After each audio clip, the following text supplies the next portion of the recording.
भाईजान आप मराड़िया से कितने किलोमीटर दूर पट्टे लेने आते हैं? 3 किलोमीटर दूर पट्टे लेने जाते हैं। रुको जरा सबर करो।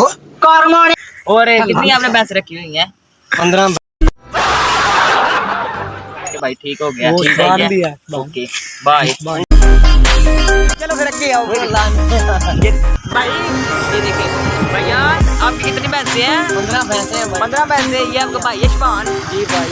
भैया आप किधर से हैं? आप हम मुल्तान से हैं। मुल्तान से इधर मराठी काम कर रहे हैं? जी भाई।